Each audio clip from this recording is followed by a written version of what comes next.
ನಮಸ್ಕಾರ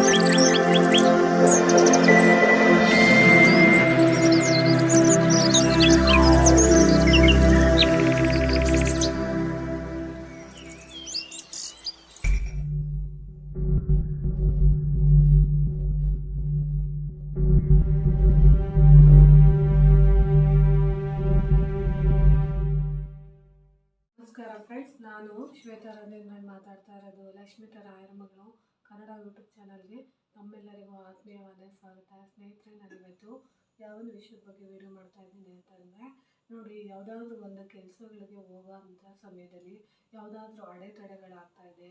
ನಾವು ಯಾವುದೋ ಒಂದು ಒಳ್ಳೆ ಕೆಲಸಕ್ಕೆ ಹೋಗಬೇಕು ಅಂದ್ಕೊಂಡಿರ್ತೀವಿ, ಅಥವಾ ನಿಮಗೆ ಒಳ್ಳೆ ಕೆಲಸ ಮಾಡಬೇಕು ಅಂದ್ಕೊಂಡಿರ್ತೀವಿ. ಆ ಕೆಲಸಗಳು ಕೈ ಓಡ್ತಾ ಇಲ್ಲ, ಏನು ಮಾಡಿದ್ರೂ ನಮಗೆ ಸಕ್ಸಸ್ ಅನ್ನೋದಾಗ್ತಾ ಇಲ್ಲ. ಇವತ್ತಿನ ಕೆಲಸ ಇವತ್ತಿನ ಬೆಳಗ್ಗೆಯಿಂದ ಸಂಜೆವರೆಗೂ ನಾವು ಇವತ್ತು ಒಂದು ಒಳ್ಳೆ ಮನೆ ತೊಗೊಳಕ್ಕೆ ಹೋಗಬೇಕು ಅಂದ್ಕೊಂಡಿದ್ದೀವಿ, ಆದರೆ ಅದಕ್ಕೆ ಕೈಗೂಡ್ತಾ ಇಲ್ಲ. ಅಥವಾ ನಾನು ಇವತ್ತು ಇಂಟರ್ವ್ಯೂಗೆ ಹೋಗ್ತಾ ಇದ್ದೀನಿ, ಆ ಇಂಟರ್ವ್ಯೂಗೆ ಹೋದಾಗ ಅದರಲ್ಲಿ ನಾನು ಸಕ್ಸಸ್ ಆಗ್ತೀನೋ ಇಲ್ವೋ ಅನ್ನೋದು ನನಗೆ ಗೊತ್ತಿರಲ್ಲ. ಆಮೇಲೆ ಯಾವುದೋ ಒಂದು ಒಳ್ಳೆ ಪ್ರಾಜೆಕ್ಟಿಗೆ ಅಥವಾ ಇವತ್ತು ವ್ಯಾಪಾರ ಮಾಡಬೇಕು ಅಂತ ನಾವು ಇವತ್ತು ಒಳ್ಳೆ ಮೂಡಲ್ಲಿ ಹೋಗ್ತಾ ಇರ್ತೀವಿ, ಆದರೆ ಒಳ್ಳೆ ವ್ಯಾಪಾರನೇ ಆಗೋದಿಲ್ಲ. ಆಮೇಲೆ ಯಾವುದೋ ಒಂದು ಒಳ್ಳೆ ಕೆಲಸಕ್ಕೆ ಅಂತ ಈಗ ಒಂದು ಒಳ್ಳೆ ಕಡೆ ಹೆಣ್ಣು ನೋಡಬೇಕು ಅಂತ ಹೋಗ್ತಾ ಇರ್ತೀವಿ, ಆದರೆ ಅಲ್ಲಿ ಹೋದಾಗ ನಮಗೆ ಹಿಡಿಸೋಂಥ ಒಂದು ಒಳ್ಳೆ ಕುಟುಂಬ ನಮಗೆ ಸಿಗೋದಿಲ್ಲ. ಅಂದರೆ ಯಾವುದೇ ಒಂದು ಕೆಲಸನ ನೀವು ಮಾಡೋಕ್ಕೆ ಹೋದಾಗ ಆ ಕೆಲಸದಲ್ಲಿ ನಿಮಗೆ ಅಡೆತಡೆ ಆಗಿ ಯಾವುದೋ ನಮಗೆ ಕೆಲಸ ಕೈಗೂಡ್ತಿಲ್ಲ ಅಂತಂದರೆ, ನೀವು ಆ ಕ್ಷಣ ಇವತ್ತು ಹೋಗ್ತಾ ಇದ್ದೀವಿ, ಈ ಕೆಲಸಕ್ಕೆ ನಾವು ಆಚೆ ಹೋಗ್ತಾ ಇದ್ದೀವಿ ಅನ್ನುವಾಗ ನೀವು ಈ ಪುಟ್ಟ ತಂತ್ರನ ಮಾಡಿಕೊಂಡು ನೀವು ಮನೆಯಿಂದ ಆಚೆ ಬಿಟ್ಟಿದ್ದೆ ಆದರೆ ಖಂಡಿತವಾಗ್ಲೂ ನೀವು ಯಾವ ವಿಷಯಕ್ಕೆ ಹೋಗ್ತಾ ಇದ್ದೀರಾ, ಅದು ಯಾವುದೇ ಇರ್ಬೋದು, ಯಾವುದೇ ಒಂದು ಶುಭ ಕಾರ್ಯಗಳನ್ನ ನೀವು ಮಾಡಬೇಕು ಅಂತ ಅಂದ್ಕೊಂಡಿರ್ಬೋದು, ಅಥವಾ ಯಾರ ಹತ್ರನೋ ಒಂದು ಲಕ್ಷಾಂತರ ರೂಪಾಯಿ ದುಡ್ಡನ್ನು ನೀವು ಕೇಳೋಕೆ ಹೋಗಬೇಕು ಅಂತಿರ್ತೀರ, ಅಥವಾ ಬ್ಯಾಂಕಲ್ಲಿ ಸಾಲನ ಅಪ್ಲೈ ಮಾಡಬೇಕು ಅಂತಿರ್ತೀರ, ಅಥವಾ ನಿಮ್ಮ ದುಡ್ಡನ್ನ ನೀವೇ ಬ್ಯಾಂಕಲ್ಲಿ ಡ್ರಾ ಮಾಡಬೇಕು ಅಂದ್ಕೊಂಡಿರ್ತೀರ, ಅಥವಾ ಒಡವೆ ತೊಗೊಬೇಕು ಅಂದ್ಕೊಂಡಿರ್ತೀರ, ಅಥವಾ ನಿಮ್ಮ ಮನೇಲಿ ನೀವು ಯಾವುದೇ ಒಂದು ಕೆಲಸನ ನೀವು ಇವತ್ತು ಮುಗಿಸ್ಲೇ ಬಿಡಬೇಕು, ಅಥವಾ ಕೋರ್ಟ್ ಕಚೇರಿ ಕೆಲಸಗಳಿಗೆ ಹೋಗ್ತಾ ಇರ್ತೀರ, ಅಲ್ಲದು ಸಾಕಾಗಿರುತ್ತೆ.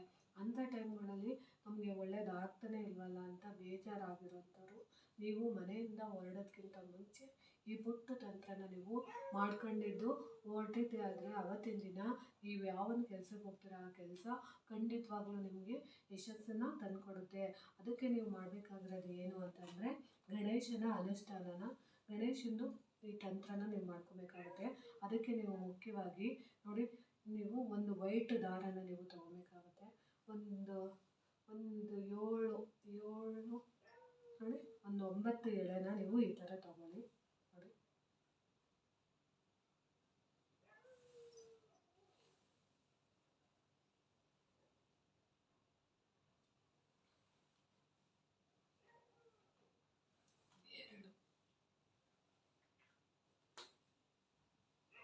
ಎರಡು,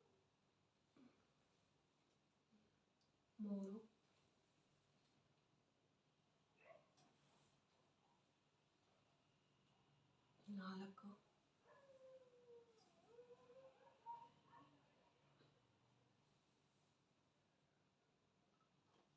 5,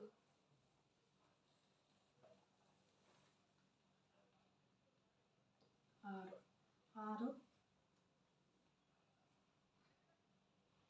7, ಇಲ್ಲ 6 ಎಳೆನಾದರೂ ತೊಗೊಳ್ಳಿ, ಇಲ್ಲ 9 ಆದರೂ ತೊಗೊಳ್ಳಿ, ಇಲ್ಲ 7 ಆದರೂ ತೊಗೊಳ್ಳಿ, ಸರಿನಾ? ನೀವು ತೊಗೊಂಡ್ಮೇಲೆ ನೋಡಿ, ನಾನಿಲ್ಲಿ 7 ತೊಗೊಳ್ತಾ ಇದ್ದೀನಿ. ನೋಡಿ, ಈ ರೀತಿ ನೀವು ತೊಗೊಂಡಾದ್ಮೇಲೆ ಇದಕ್ಕೆ ನೀವೇನು ಮಾಡಬೇಕು ಅಂತ ಅಂದರೆ, ನೋಡಿ, ಇಲ್ಲಿ ಸ್ವಲ್ಪ ನೀರನ್ನು ಈ ರೀತಿ ಹತ್ಕೋಬೇಕಾಗುತ್ತೆ. ನೋಡಿ, ಈ ರೀತಿ ಹತ್ಕೊಂಡು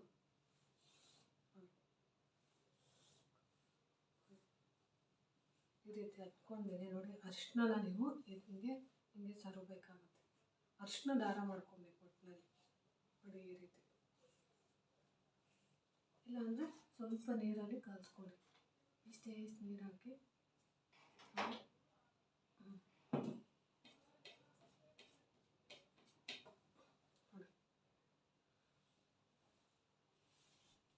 ಫುಲ್ಲು ಎಲ್ಲೋ ಆಗ್ಬಿಡ್ಬೇಕು, ಫುಲ್ಲು ದಾರ.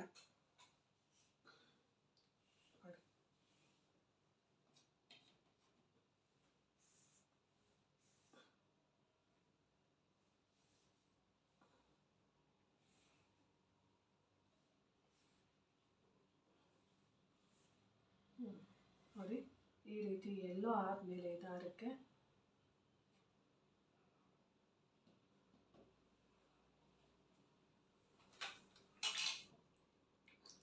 ನೋಡಿ ಈ ರೀತಿ ಆದಮೇಲೆ ನೀವು ಏನು ಮಾಡಬೇಕು ಅಂತ ಅಂದರೆ ನೋಡಿ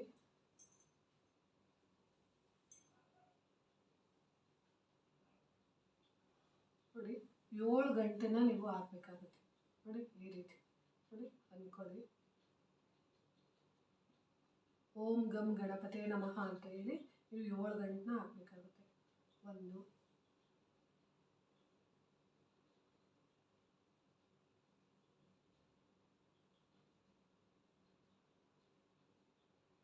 3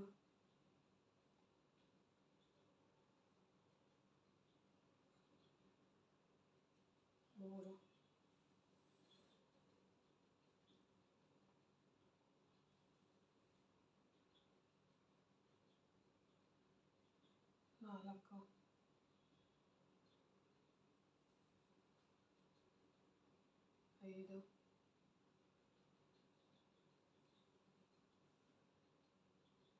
6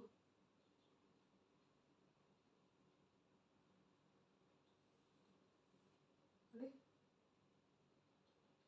ಈ ರೀತಿ 7 ಗಂಟೆನ ನೀವು ಹಾಕಾದ್ಮೇಲೆ ಇದನ್ನು ನೀವು ಏನು ಮಾಡಬೇಕು ಅಂತ ಅಂದರೆ ಇದನ್ನು ನೀವು ನೋಡಿ ನಿಮ್ಮ ಮನೆಯಲ್ಲಿರುವಂಥ ಗಣೇಶನ ವಿಗ್ರಹ ಯಾವುದಾದ್ರೂ ಆಗಿರ್ಬೋದು.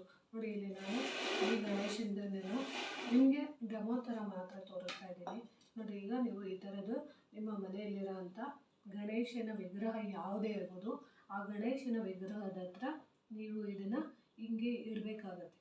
ನೋಡಿ ಈ ರೀತಿ ಇಟ್ಟಾದಮೇಲೆ ನೀವು ಅದಕ್ಕೆ ಒಂದು ಕೆಂಪು ಹೂವನ್ನು ನೀವು ಈ ರೀತಿ ಇಟ್ಟು ಪೂಜೆ ಮಾಡಬೇಕಾಗುತ್ತೆ.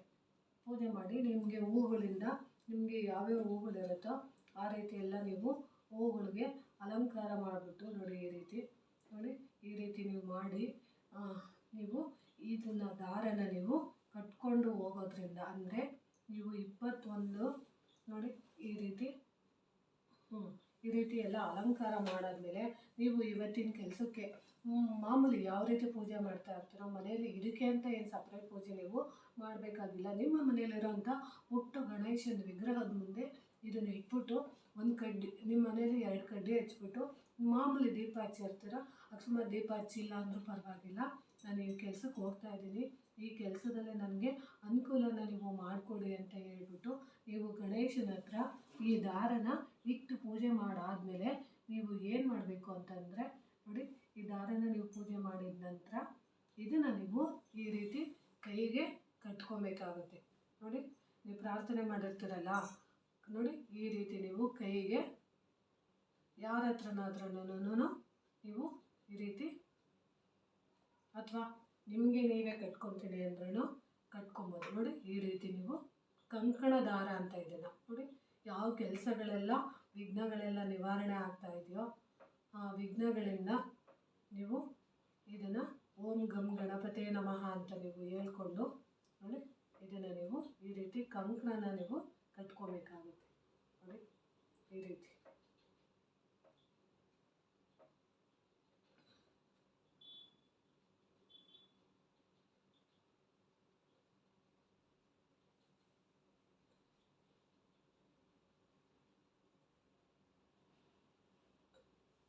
ನೋಡಿ ಫ್ರೆಂಡ್ಸ್, ಈ ರೀತಿ ನೀವು ಕಂಕಣನ ನೀವು ಕಟ್ಕೊಂಡು ನೀವು ಯಾವ ಕೆಲಸಕ್ಕೆ ಹೋಗ್ತೀರಾ, ನೀವು ಯಾವೊಂದು ಕೆಲಸಕ್ಕೆ ಇವತ್ತಿನ ಕೆಲಸಕ್ಕೆ ನಾನು ಹೋಗ್ತಾ ಇದ್ದೀನಿ, ಈ ಕೆಲಸ ನನಗೆ ಅನುಕೂಲ ಮಾಡಿಕೊಡ್ಬೇಕು ಅನ್ನೋ ಮನಸ್ಸಿಂದ ನೀವು ಈ ಕಂಕಣ ದಾರನ ನೀವು ಕಟ್ಕೊಂಡು ಹೋಗೋದ್ರಿಂದ ಅವತ್ತಿನ ಕೆಲಸ ಎಲ್ಲನೂ ನಿಮಗೆ ಯಶಸ್ಸಾಗುತ್ತೆ ಅಂತ ನಾನು ತಿಳಿಸೋಕ್ಕೆ ಇಷ್ಟಪಡ್ತೀನಿ.